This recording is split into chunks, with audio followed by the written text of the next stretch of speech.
이번 부흥의 마지막 집회입니다. 만약에 예수님께서 말씀하신다면 아마 오늘 이 말씀 하려고 이번 부흥회를 네 번째 그리고 주일 예배까지 5번의 말씀을 전하게 하셨다고 생각합니다. 너무너무 중요하죠. 우리가 예수님을 믿었다 그러면 결국은 마지막 순간에 우리 주님 앞에 섰을 때 그때 주님께서 우리를 아시고 그리고 우리를 기쁘게 안아주시는 그 역사가 사실 예수 믿은 가장 큰 복이잖아요. 아무리 여기서 세상 예수 잘 믿은 것 같아도 마지막 주님이 나 너 모른다 하시면 그 얼마나 큰일이에요. 자, 여러분은 내가 주님 앞에 서면 주님이 나 잘 안다, 내가 너를 알지, 그렇게 반갑게 나도 주님을 알고 주님도 나를 아는 정말 예수 믿은 구원의 그 복을 내가 누리는 사람일까? 교회가 많은데 마을마다 다 교회가 있는데 정말 예수님이 이 교회는 내 교회다. 안타깝게도 라오디게아 교회는 예수님이 그 교회 안에 못 들어가셨어요. 그래서 라오디게아 교회에 말씀하시기를 내가 문 밖에서 두드리노니 누구든지 문을 열면 내가 들어가겠다. 그 라오디게아 교회는 겉으로는 교회인데 속으로는 사실은 교회가 아니었던 거죠. 그러니까 그런 교회가 있을 수 있다는 거예요. 어느 교회는 예수님도 못 들어가는 교회가. 네, 개정교회가 또 여러분이 섬기는 교회가 진짜 예수님의 교회다. 이런 교회가 되는 기준이 뭘까? 나는 진짜 구원받은 사람이며 우리 교회는 정말 예수님의 그 교회인가? 그 기준이 뭔가? 하나만 이야기하라고 그러면 원수도 사랑하게 된든가 하는 거예요. 원수도 사랑하게 되었다. 그러면 나는 예수님 구원해 주신 영혼이에요. 원수도 사랑해요. 여러분은 원수도 사랑하게 됐습니까? 이건 말을 해야 되나 고백해야 되나 이게 지금 난감한, 그죠? 괜히 아멘 했다가는 교만해 보이고, 그죠? 그래서 안 하시는 거죠. 네, 정말 원수도 사랑하게 됐는데 괜히 또 아멘 했다가는 사람들이 볼 때 막 교만해 보이고 자랑하는 것 같고, 그래서 또 특히 여기가 충청도잖아요. 네, 우리 속을 쉽게 내 보이면 안 되잖아, 그죠? 그래서 안 하시는 거라고 저는 알고 있어요. 우리가 진짜 예수를 믿었다 그러면 원수도 사랑하게 됐다, 그렇게 돼요. 우리 교회가 진짜 예수님의 그 교회인가? 그러면 이 개정리 여기에 예수 안 믿는 사람들, 교회 안 다니는 사람들에게 물어보면 개정교회가 사랑으로 소문났습니까? 그렇게 물어보면 물론이죠. 그 개정교회는 정말 교인들도 교회도 사랑으로 소문났어요. 그때 우리 이렇게 어려웠는데 우리를 그렇게 살펴줬고, 우리가 그때 솔직히 교회에 온갖 못된 짓을 다 했는데 그렇게 우리를 위해 기도해주고 그랬던 교회예요. 그 개정교회와 그 교인들은 진짜 사랑이 절절 넘쳐요. 그렇게 예수 안 믿는 사람들이 다 그렇게 이야기하면 이 교회는 예수님의 교회예요. 이건 너무 분명한 기준이에요. 오늘 이 시간에 여러분이 우리가 예수를 믿었으면 우리가 그렇게 돼야 되고 우리 교회가 그렇게 돼야 되는 거예요.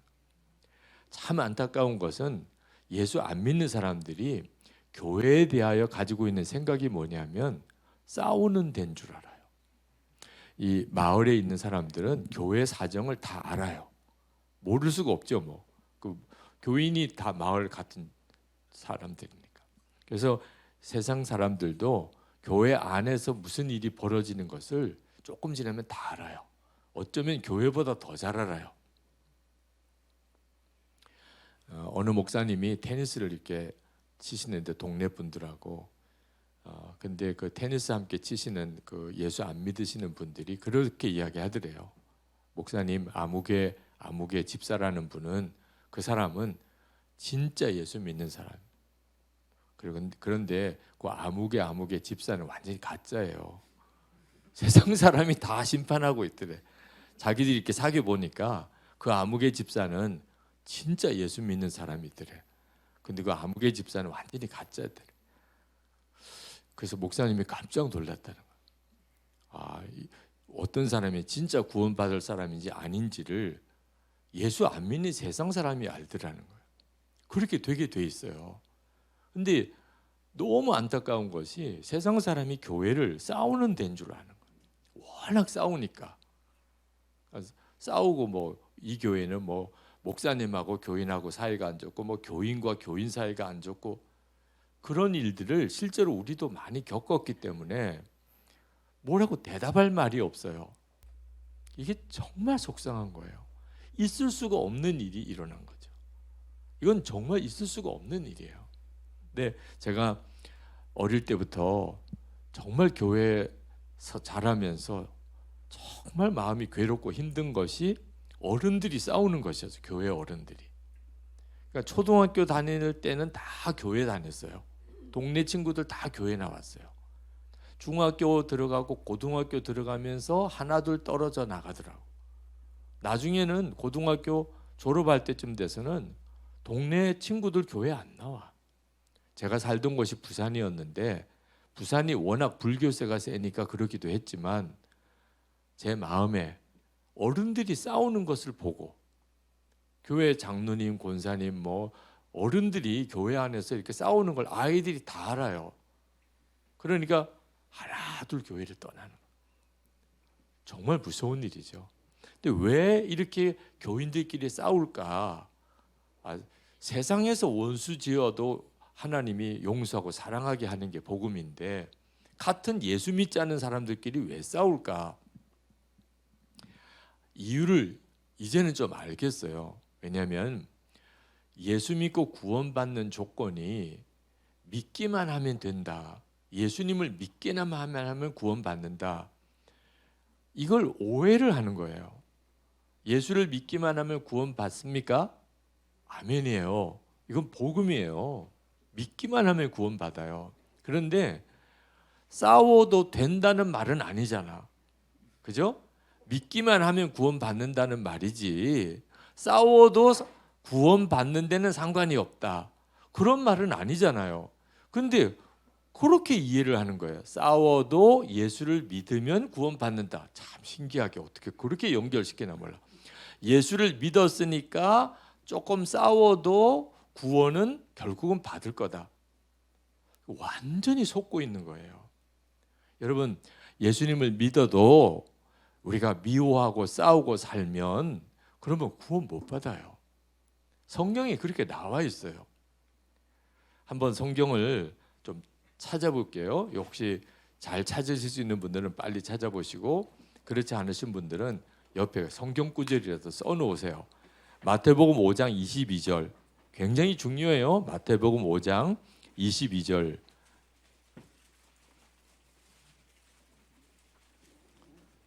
찾으셨습니까? 네, 같이 읽어보겠습니다. 나는 너희에게 이르노니 형제에게 노하는 자마다 심판을 받게 되고 형제를 대하여 라가라 하는 자는 공회에 잡혀가게 되고 미련한 놈이라 하는 자는 지옥불에 들어가게 되리라. 아멘. 예수님이 하신 말씀이에요. 예수님이.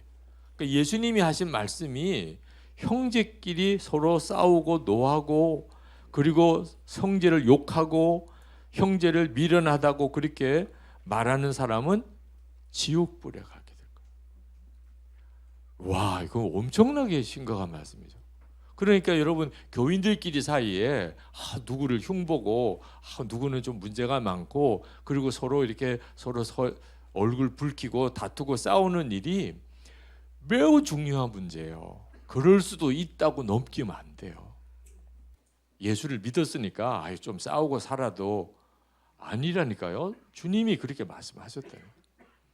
오늘 읽은 본문 요한복음 13장 34절 35절 자 같이 한번 읽어볼게요. 새 계명을 너희에게 주노니 서로 사랑하라. 내가 너희를 사랑한 것 같이 너희도 서로 사랑하라. 너희가 서로 사랑하면 이로써 모든 사람이 너희가 내 제자인 줄 알리라.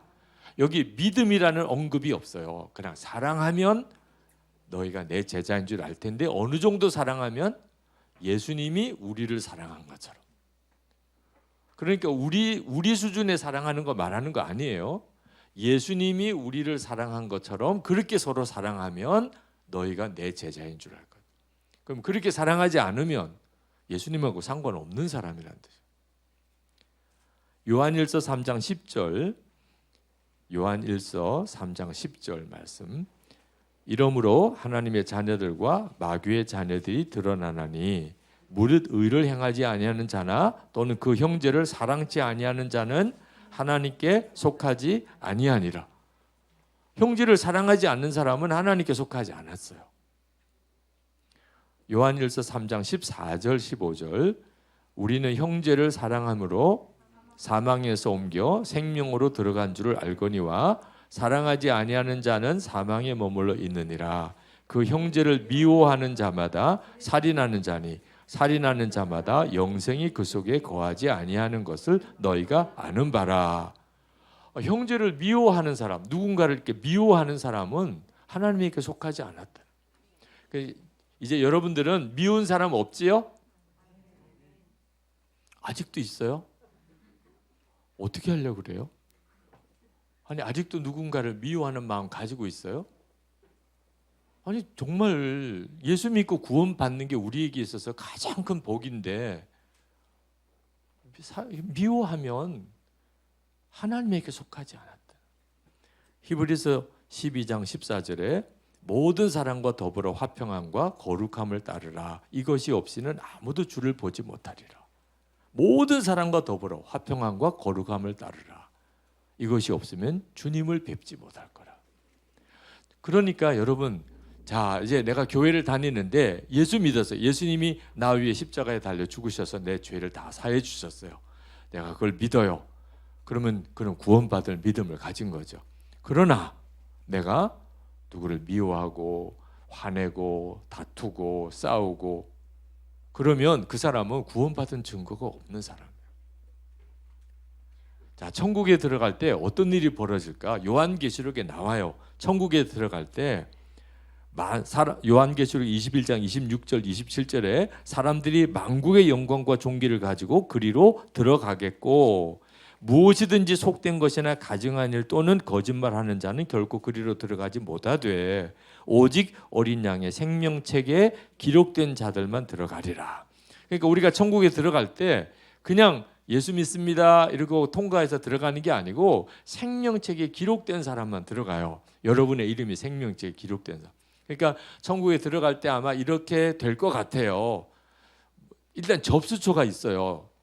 그 기록이 돼 있는 사람만 들어가니까. 그래서 이제 나 예수 믿었으니까 당연히 천국 가겠지. 그러고 이제 천국에 들어가는데 일단 자, 너 이름이 있는지 한번 확인하자. 그래서 그러면 제가 아무개 누굽니다. 제가 예산의 개정교회라고 있는데 제가 그 교회 집사입니다. 아 그러면 너 생명책에 이름이 있겠네. 그러고 이거 보니까 없다는 거예요. 여러분 이런 일이 정말 있으면 안 되죠, 그렇죠? 그런데 없다는 거예요. 그러면 여러분 어떻게 하시겠어요? 없어요? 그럼 어디로 가야 돼요? 지옥이요? 아유 가기 싫은데 아유. 그리고 이제 지옥으로 갈까요? 아니 그게 그렇게 간단한 문제예요. 천국에 들어갈 명단이 없. 내가 그렇게 오래 예수를 믿었는데 집사까지 됐는데 이름이 없다고 나 그럼 지옥 가요? 뭐 이렇게 가요? 말도 안 되죠. 이건 천국 컴퓨터 시스템의 심각한 문제잖아요. 내가 언제 세례받았고 내가 언제 집사까지 됐는데 어떻게 이렇게 천국에 명단 업데이트가 이렇게 안 될 수 있냐 말이에요. 아니 도대체 이게 언제 일인데 우리 한국 교인들은요 그렇게 순순히 지옥 안 가요. 하여튼 접수처 다 뒤집어. 매니저 나오라 그래.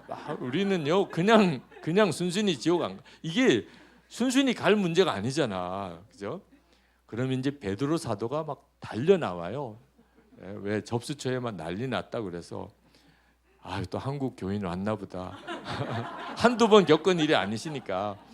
나와 보니까 진짜 막 누가 씩씩거리고 얼굴이 시뻘개져 가지고 막 온갖 소리를 지르고 막 매니저 나오라 그러고 그래서 이제 베드로 사도가 아니 좀 진정해라. 도대체 왜 이러냐? 아니 내가 언제 예수 믿었고 내가 언제 집사가 되고 막 내가 그렇게 교회를 열심히 다녔는데 아니 천국 생명책에 내 이름이 없다는 게 말이 됩니까? 그래서 좀 진정하고 한번 천천히 찾아보자. 이름이 뭐냐? 그래서 이제 이름이 또 보니까 너 개정교회 다녔네. 너 개정교회 집사도 됐었구나. 다 나오지요. 거기 다 나오지요. 이제 나 들어가도 되지요? 아니 잠깐만 기다려봐. 잠깐만. 가만히 이렇게 쭉 보더니 많이 싸웠네 너. 이런 질문을 받을 거라고 생각도 못했죠.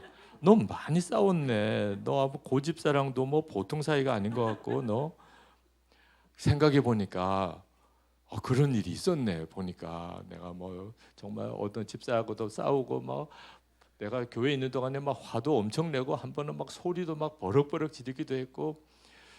그런데 우리가 또 그렇게 순순히 또 받아들일 수는 없잖아요. 그죠? 우리가 교회 안에서 싸웠다 그러면 왜 싸웠어요? 다 이유가 있는 거지. 저는 어릴 때 어른들이 싸우는 것이 이유가 있는 줄 몰랐어요. 그냥 싸운 것 자체가 무조건 마음이 아프더라고. 근데 나중에 어른이 돼 보니까 다 싸울 때는 이유가 있더라고. 그죠? 우리도 보통 수준이 아니잖아 우리가. 그런데 우리가 싸웠다. 그러면 뭔가 싸울 이유가 있는 거 아니에요? 베드로 사도 한번 자세히 더 살펴보라고. 내가 고집사랑은 싸웠는데 그 사람 진짜 교회에 나가야 될 사람. 아마 그 고집사에 대해서 한번 찾아보면 아마 베드로 사도도 충분히 나를 이해할 거야. 한번 자세히 한번 살펴보라. 그래서 이제 베드로 사도가 어떻게 됐든지 간에 너 그 성질 가지고 천국 들어가면 천국이 천국 되겠냐? 천국 가서는 안 싸우지요. 내가 세상에 있을 때는 좀 한성질 하기도 하고 내가 불의를 보면 못 참고 내가 좀 그런 성질이 있었지만 천국 가서야 내가 정말 부드럽게 살고 온유하게 살지요. 집안에 새는 바가지 바깥에서도 새는 거지. 너 세상 교회에서도 그렇게 싸웠는데 천국 가서도 너 안 싸운다는 보장이 있냐? 물론 뭐 가상의 이야기예요. 그런데 한번 생각은 진짜 해볼 필요가 있어요. 우리가 구원은 언제 받느냐 하면 죽고 난 다음에 받는 게 아니고 구원받고 교회 생활할 때부터 이제 천국 생활을 하게 되는 거예요. 여기서 사는 대로 천국 가서 사는 거예요. 그러니까 여기서 세상에서 교회에서는 싸우기도 하고 화도 내고 뭐 죄도 짓고 천국 가서는 바로 살고 그렇지 않다니까요. 저 사람이 거듭났구나. 여기서 안 되니까. 저 사람 진짜 거듭났구나. 저 사람 보니까 천국이 있는 것 같아. 여기서 그렇게 결정 나는 거라니까요. 그러면 목사님 믿기만 하면 구원 받는다고 그랬는데 그건 무슨 말이에요? 맞아요. 예수를 믿기만 하면 구원 받는 거 맞아요. 예수 믿는 거 외에 구원의 다른 조건을 이야기하면 그건 사실 이단이에요. 사실 예수 믿는 거 외에는 다른 조건이 없어요. 그러면 원수도 사랑하라는 말은 뭡니까? 자, 여러분 예수님을 믿는다는 게 뭔지를 정확히 알아야 하는 거예요. 예수를 믿는다는 말은 나는 지옥 갈 수밖에 없는 자였어요. 하나님과는 원수예요. 그런 나를 위하여 하나님께서 당신의 독생자를 우리의 속죄 제물로 보내주셨어요. 그리고 내가 당해야 될 그 죄값의 고통을 예수님이 다 십자가에서 지시고 대신 죽으시고 피 흘려 주셨어요. 그 은혜로 우리가 용서받은 거예요. 그리고 그 부활의 주님, 그 놀라운 주님을 내가 내 생명과 내 주님으로 왕으로 모셔드리는 거예요. 이제는 나는 죽고 예수로 사는 믿음으로 이제 주님과 함께 사는 거예요. 이게 예수를 믿는 거라니까. 자, 이렇게 예수를 믿는 거라면 누가 나에게 잘못했어요. 그러면 어떻게 해야 이게 정상이에요? 나도 그 사람을 용서하게 되는 거예요. 내가 하나님으로부터 어떤 용서를 받았는데, 하나님이 나를 어떻게 사랑하셨는데, 그리고 그 예수님이 지금 내 안에 계신데 누가 나에게 뭘 잘못했어요? 예수님이 비유 중에 1만 달란트 탕감받은 자와 100데나리온 그 빚진 자에 대한 비유가 나오잖아요. 1만 달란트 탕감 받았다. 어느 정도의 액수냐면 5조 원에서 6조 원 정도쯤의 액수예요. 여러분은 계산도 안 돼요. 그죠? 10,000원 그러면 일단 많은 거잖아요, 우리는요. 그죠? 10만 원 하면 엄청나게 많아. 그런 수준에 있는 사람이 5조 원 그런 이건 국가 단위에서의 부채 관계도 그 정도의 부채는 쉽지 않은데 그런 빚을 탕감받은 거예요. 예수를 믿는다는 거. 근데 100데나리온 한 1,000만 원 정도예요. 1,000만 원 정도. 그 액수도 크다고 하지만 내가 탕감받은 거에 비하면 아무것도 아니죠. 자, 예수를 믿었다면 진짜 예수 믿은 사람이라면 누가 나에게 잘못하고 뭐 그 사람의 문제가 많아도 얼마든지 용서하고 사랑이 되어야 예수를 믿는다고 말하는 거예요. 나는 예수 믿었는데 나는 용서받고 사랑받았는데 나는 용서를 못해. 그 사람하고는 절대로 난 용서 못하고 사랑 못해. 그 사람은 예수 믿는 사람 아니라는 거예요. 그러니까 이 사람이 예수 믿은 사람인지 어떤지는 뭘 보고 아는 거예요? 원수도 사랑하게 된 거 보면 와, 이 사람 진짜 예수 믿은 사람이네. 예수를 믿는다고는 하는데 맨 마음에 안 드는 사람, 뭐 미운 사람, 용서가 안 되는 사람 너무 많다. 그러면 이 사람은 아직 진짜 예수 믿는 게 아니라 야고보 사도가 그런 믿음을 죽은 믿음이라 믿는다고는 하지만 행함이 없어요. 안경달 선교사님이라고 계세요. 일본 선교사님인데 이제 은퇴도 하셨어요.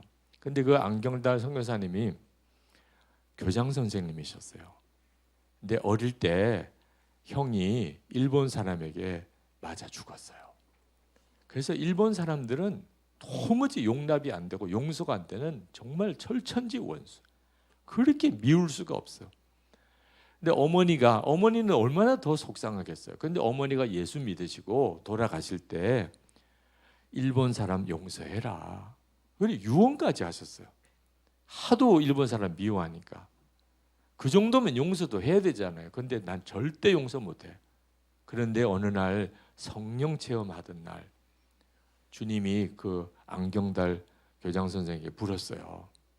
네가 나에게 잘못한 게 크냐? 일본 사람 너에게 잘못한 게 크냐?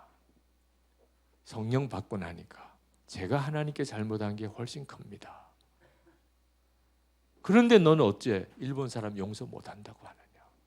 내가 너를 용서하고 구원하려고 나는 독생자를 너에게 주었다.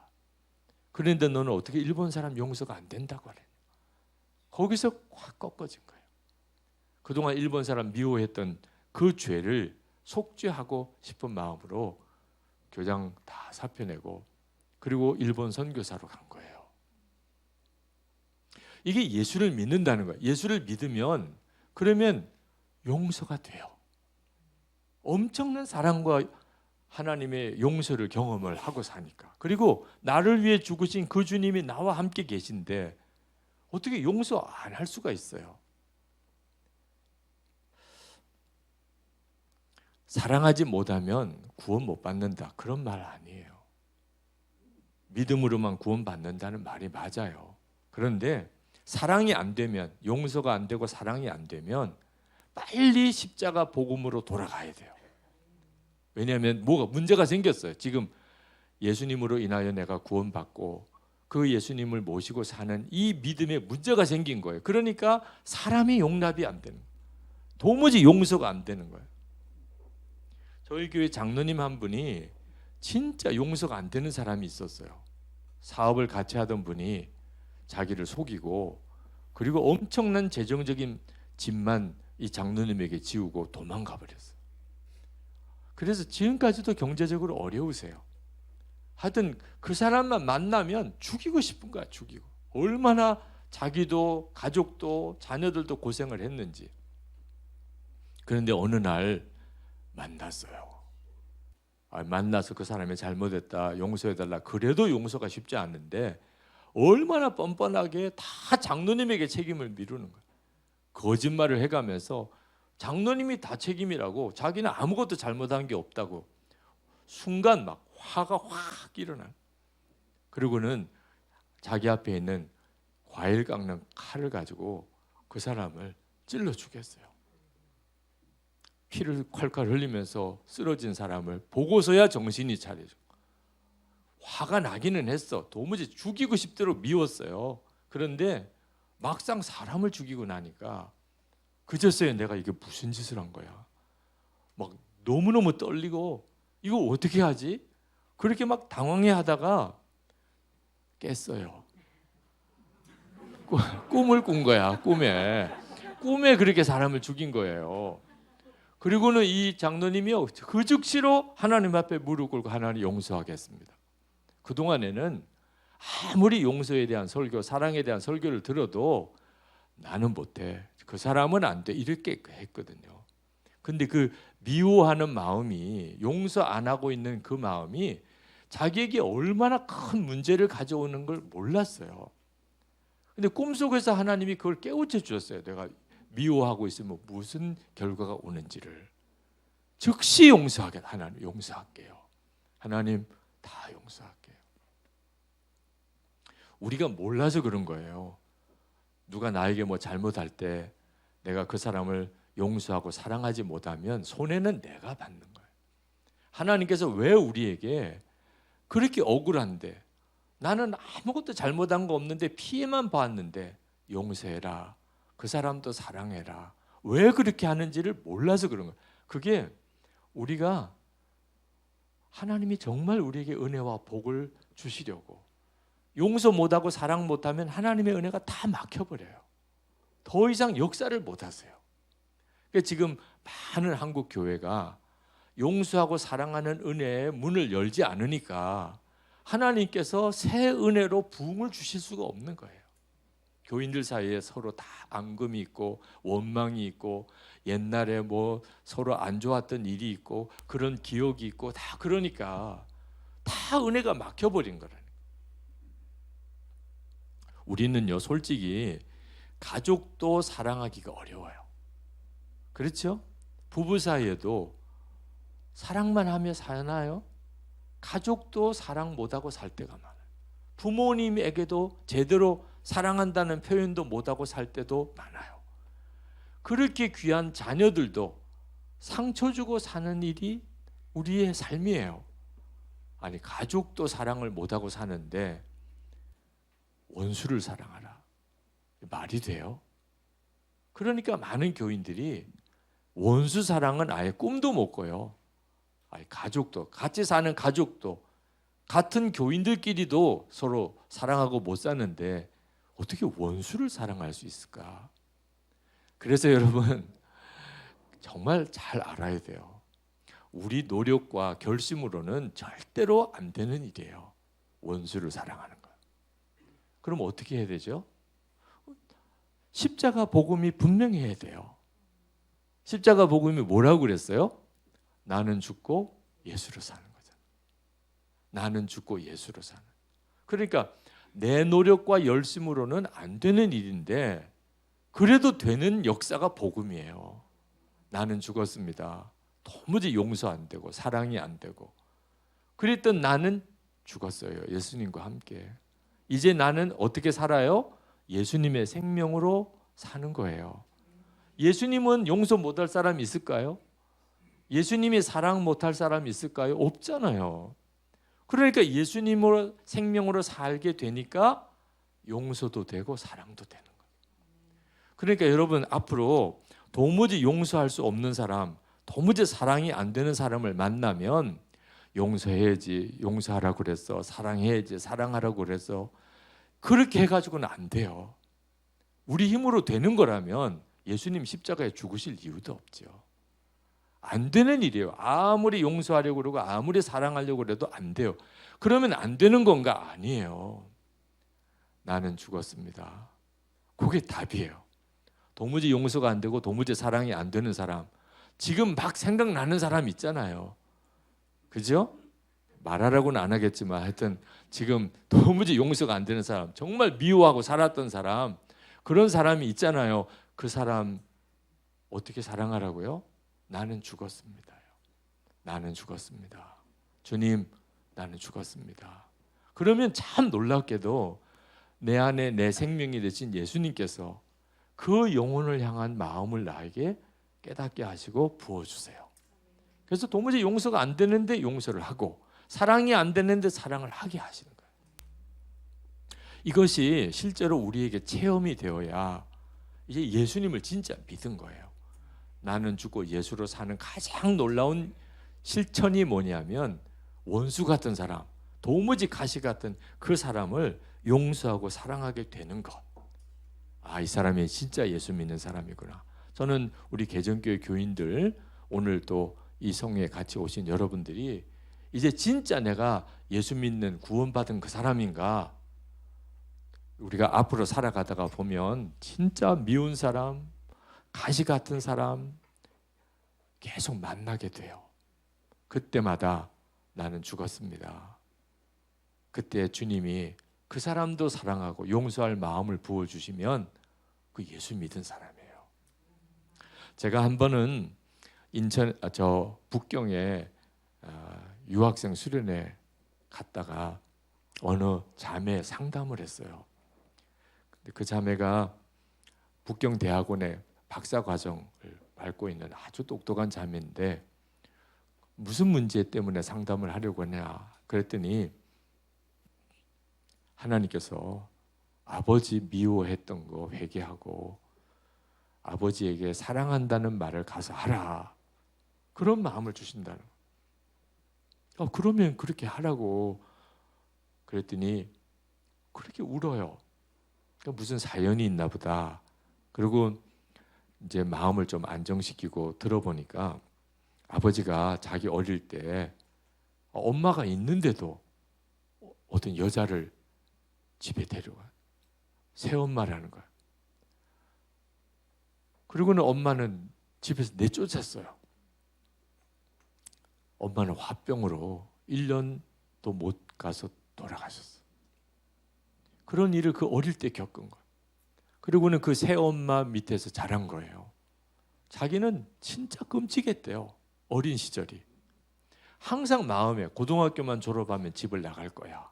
이제 그 생각만 하고 살다가 고등학교 졸업하고 아버지에게 아무런 도움 받을 생각도 없고, 그리고는 그냥 집을 나와서 혼자서 지내면서 억척같이 공부하고 대학교 가고 북경 대학원에 박사 과정까지 오고, 그 사이에 예수를 믿었고, 근데 갑자기 어느 날 하나님께서 기도하는데 아버지 미워한 거 회개하고 아버지한테 가서 잘못했다 그러고 아버지 사랑한다고 말을 하라는. 왜 내가 그래야 되냐? 아니 잘못은 아버지가 한 거 아니냐? 내가 뭘 잘못했냐? 그러면서 막 울어요. 나도 참 대답을 해주기가 그렇다. 이 자매에게 뭐라고 상담을 해줘야 되나? 근데 그때 깨닫게 되는 게, 갑자기 깨닫게 되는 게 있었어요. 그래서 제가 그 자매에게 하나님이 뭔가를 깨닫게 하시는데 그게 자매에게 그대로 이루어질지 내가 잘 모르겠다. 그러나 말은 할 테니까 잘 분별을 한번 해봐라. 아마 앞으로 결혼을 하게 될 형제를 만나게 될 것 같다, 자매가. 그런데 자매의 마음속에는 그 형제와 결합할 마음의 준비가 안 돼 있어요. 너무 믿었던 아버지, 그죠? 딸이 아버지에게는 얼마나 믿음의 대상이에요. 그런데 아버지의 배신을 어릴 때 경험한 그 상처가 너무 깊어. 근데 아버지는 지금 만나지도 않아. 상종도 안 하고 있어요. 그러면 이 상처가 누구에게 가요? 이제 결혼할 형제에게로 가는 거예요. 사랑하면 사랑할수록 더 이 사람도 배신할지도 몰라. 이 사람도 아버지처럼 될지도 몰라. 그러면 끊임없이 의심하게 돼요. 그러면 그 형제는 무슨 죄에 도대체? 무슨 이유인지도 모르게 당신이 그 형제에게 까다롭게 하고 의심하고, 이건 정말 끔찍한 삶을 사는 거잖아. 하나님이 당신의 이제 앞으로의 삶을 복을 주시려고 하는데 이 아버지 문제가 해결이 돼야 돼요. 예수님의 십자가의 은혜로 당신 용서받았고 구원받았잖아요. 아버지는 예수도 안 믿으시는 분이에요. 아버지가 용서를 구할 리는 없어. 자매가 아버지에게 가서 주님의 사랑으로 은혜 받은 사람으로 내가 그동안 아버지 미워했습니다. 아버지 용서해 주세요. 아버지 사랑합니다. 주님의 사랑을 내가 받았으니 아버지도 하나님이 사랑하는 영혼이라고 믿고 그렇게 복음도 전하고 그렇게 하기를 주님이 원하신다. 그러고 나면 그 형제와의 아름다운 결합이 이루어질 것 같다고. 그 자매가 그 이야기를 듣고 막 대성통곡을 하는 거예요. 그 북경 코스타가 호텔을 빌려서 해요. 그래서 상담실을 코너를 그 호텔 로비에 칸막이를 해가지고 해놓는데 지나가는 사람들이 막 다 쳐다보는 거예요. 그럴 수도 있겠죠, 그죠? 제가 어느 자매랑 이렇게 앉았는데 막 대성통곡을 하고 우니까 이거 뭐 울지 말라고 하기도 그렇고 막 어떻게 해야 될지 모르겠더라. 여러분, 우리가 살아보다 보면 억울한 일 엄청 당해요. 난 잘못한 거 없는데도 이유를 모르는 그런 어려움도 겪고 그럴 때 꼭 기억해야 돼요. 그때 내가 그 사람을 미워하는 것은 어쩌면 당연한 일이죠. 그러나 그것은 하나님이 내게 주실 복을 나 스스로가 다 가로막는 거예요. 사람에게 용서하고 사람에게 사랑하는 것이 손해보는 것 같아도 하나님이 나에게 부어주실 은혜가 상상이 안 되게 커요. 그러니까 사람에게는 손해보지만 하나님으로부터 받을 복이 큰 거예요. 이걸 알아야 돼요. 하나님은 우리가 예수 믿을 때 근심하고 걱정하지 말라고 그래서 모든 무거운 짐 다 주님께 맡기라. 아멘.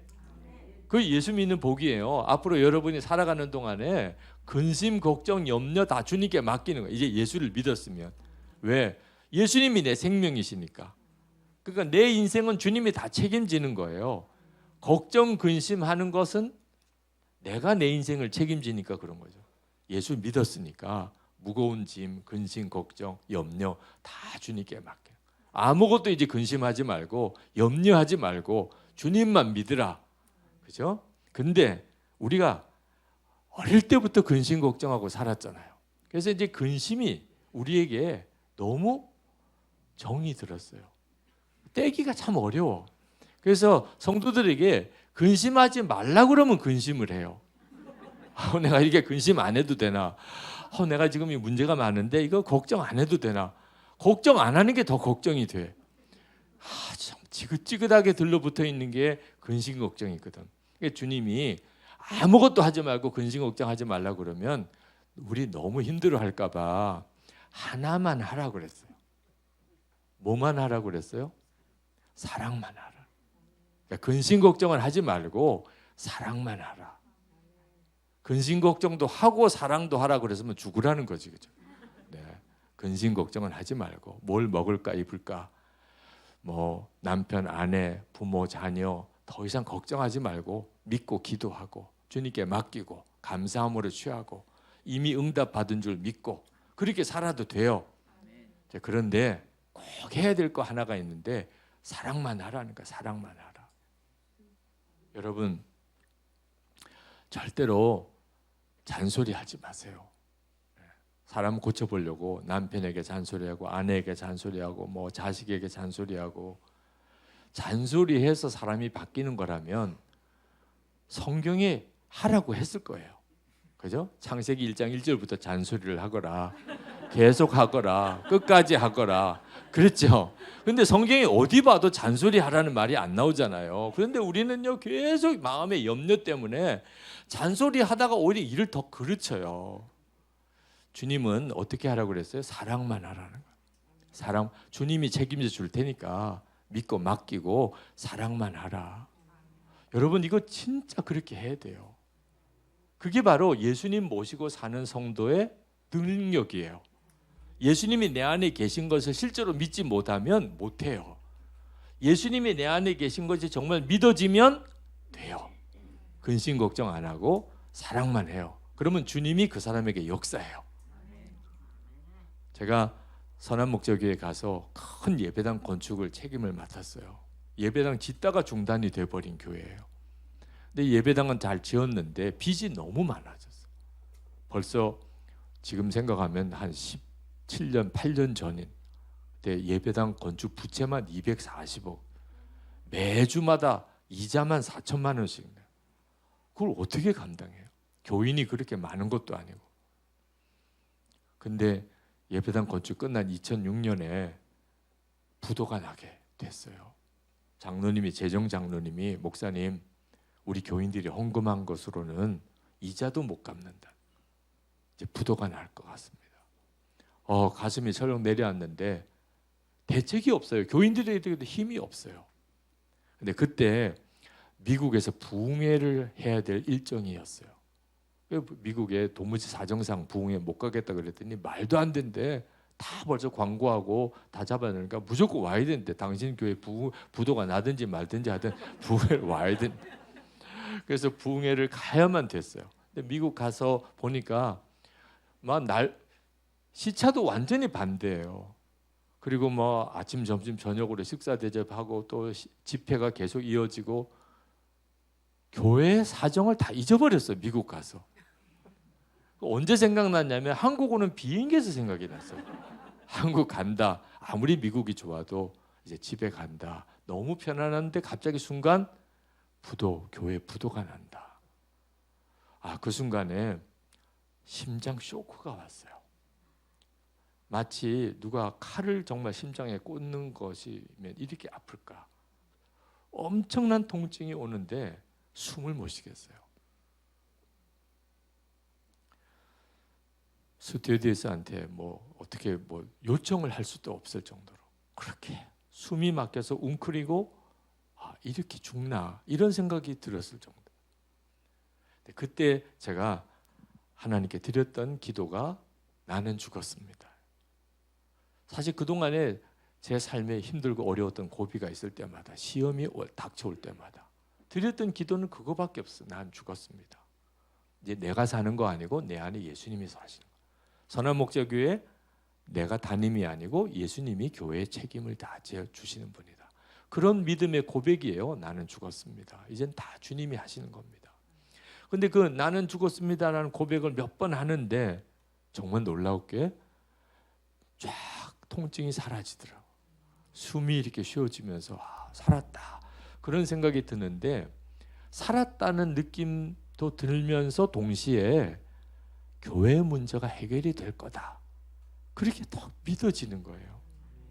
무슨 역사가 있을지는 모르지만 일단 돌아가면 하나님이 뭔가 역사해 주실 거다. 여러분, 믿음은요, 믿어져야 믿음이에요. 믿어져야. 아무리 믿으려고 해도 믿어지지 않으면 염려, 근심, 걱정, 두려움에서 헤어나오지를 못해요. 근데 믿어지는데 어떻게? 너무 편하죠. 하나님이 놀랍게 해결해 주시겠구나. 자, 근데 그 순간에 무슨 생각이 드냐면, 하나님이 교회를 다 책임져 주시고 건축비도 다 주님이 해결해 주시고 교회 부흥도 다 주님이 시켜주시는 거라면 담임 목사는 뭐 해야 되나, 이런 생각이 들더라고요. 다 주님이 하시는 거라면. 그래서 기도했어요. 하나님, 담임 목사는 뭐 해야 되나요? 근데 그때 하나님이 즉각 응답하셨어요. 사랑하는 거지. 그때 진짜 울었어요. 비행기가 막 이륙하던 순간에. 저는 담임 목사가 사랑만 하는 거라는 걸 몰랐었어요.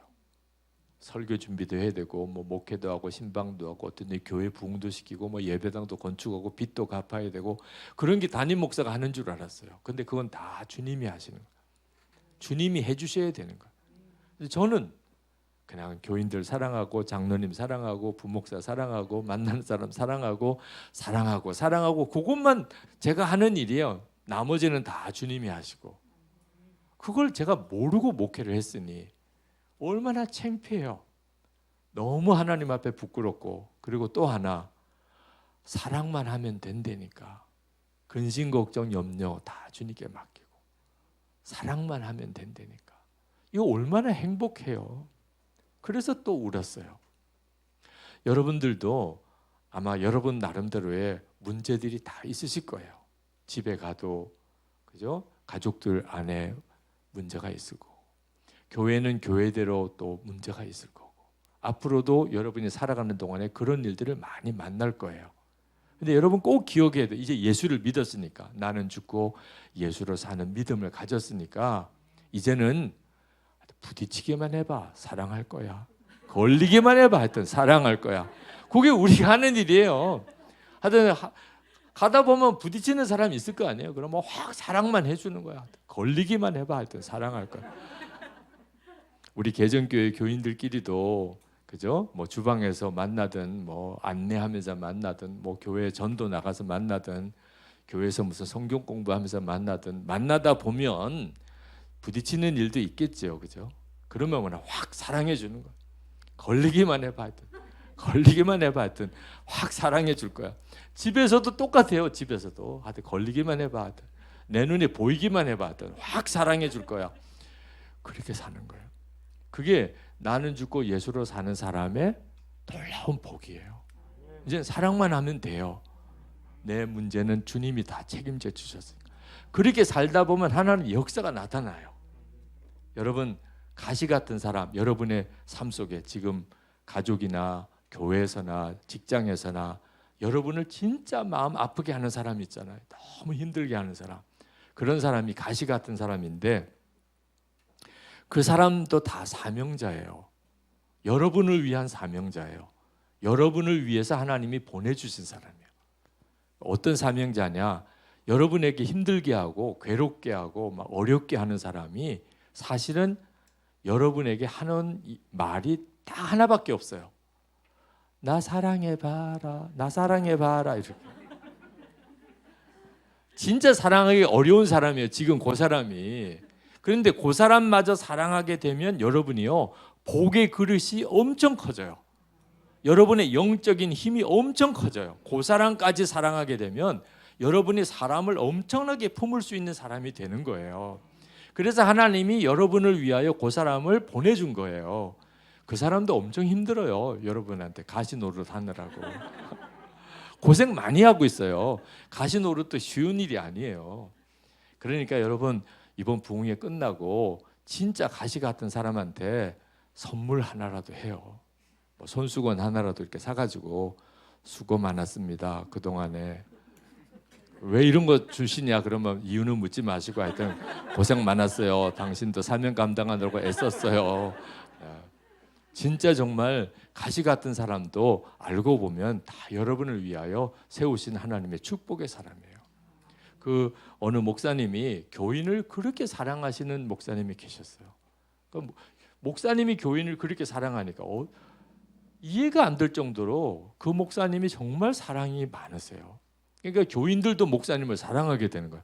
목사님이 교인 사랑하니까 교인도 목사님 사랑.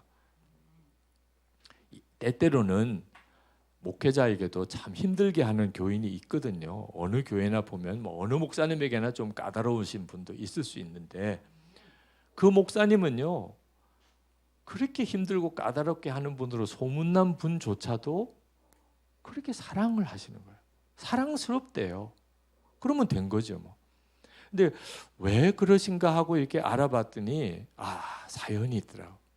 그 목사님에게 형이 계세요. 그런데 아버님이 돌아가셨는데 이제 유산을 이제 나눠야 되잖아요. 그래서 이제 묻더래요. 형이 어떻게 유산을 나누면 좋겠냐? 너 의견은 뭐냐? 아유, 형이 알아서 하세요. 그랬더니 그러냐? 그러면서 싹 다 가져가. 아니, 알아서 나눠 달라는 거지 가져가라는 게 아니잖아. 형이 어떻게 그럴 수 있어요? 아무리 목사라도 뭔가 이게 재정이 필요한 일이 다 있잖아요. 그런데 형이 다 가져가 버리신 거예요. 이 동생 목사님 결혼식 할 때 형이 이제 그 결혼식 뒷 정리를 다 했는데 결혼식 끝나고 이제 신혼여행 떠나려고 하는데 이 식당 주인이 붙잡아요. 그 식대 내놓으라는 거야. 하객들 식대 내놓으라는 거야. 아니 우리 형이 다 그 축의금 관리하고 다 계산하기로 했잖아요. 형 어디 갔니? 축의금 가지고 도망갔어요. 동생 목사 결혼식 축의금 가지고 그냥 형이 도망가 버린 거야. 세상에 이런 형이 다 있네. 그러니 그 얼마나 속상해요. 그런데 목회하면서 보니까 어떤 교인을 만나도 형보다 나아. 그러니까 그냥 어떤 교인을 만나도 사랑해요, 고마워요. 우리 형보다 나으니까, 아무리 힘들게 해도 우리 형보다는 훨씬 나으니까 나 그렇게 진심으로 고맙고 사랑스럽대. 그러니까 교인이 너무 당황스러운 거야. 나는 목사님에게 잘해준 것도 없는데 너무 고마워하니까 결국은 그 목사님을 사랑하대. 정말 그 목사님 이야기 듣고, 야, 정말 가시 교인, 가시 같은 사람도 다 정말 축복의 사명자구나. 여러분, 정말 예수 그리스도 안에서 누리는 엄청난 변화예요. 나는 죽고 예수로 사는 이 복음이 분명한 사람이 어떤 때는요 좀 까다로울 수도 있어요. 나는 죽었습니다. 근데 진짜 나는 죽고 예수로 사는 사람이라면 반드시 사랑으로 충만한 사람. 그러면 그 사람이 진짜예요. 이 사람은 정말 죽은 사람이구나. 이 사람은 진짜 예수 생명으로 사는 사람이구나. 왜? 그 사람 만나기만 하면 예수님 만나는 것 같아. 그렇게 돼요. 우리 개정교회 교우들 꼭 그런 교회 세우세요. 이 개정교회에 들어오면 그냥 어떤 사람도 다 주님의 사랑으로 흐물흐물 녹아지는, 아무리 까다로운 사람도 여기서 다 이렇게 품어지는 역사. 그래야 여러분이요 교회가 좋은 줄 알아요. 세상에서는 다 나를 여러 이해관계로 나를 보잖아요. 평가도 하고. 근데 교회에 오면 예수님 안에 있는 것 같아요. 그건 진짜 복이죠. 그러면 서서히 마을 사람들이 다 교회로 나와요. 왜? 그들이 진짜 원하는 게 그거거든요. 진짜 사랑. 그 사랑을 다 세상 사람들 다 원해요. 근데 개정교회는 그렇더라. 그러면 안 나올 수가 없어요. 힘들고 어려울 때 그냥 교회로 나오게 돼요. 무엇보다도 우리 자신이 구원받은 증거가 분명한 사람이 돼요. 이 마을에서 예산 홍성 일대에 사랑으로 소문난 교회 되기를 축복합니다. 여러분들이 원수도 사랑하는 그 은혜의 능력을 실제로 여러분이 누리고 살기를 축복합니다. 이 시간에 우리 찬송가 500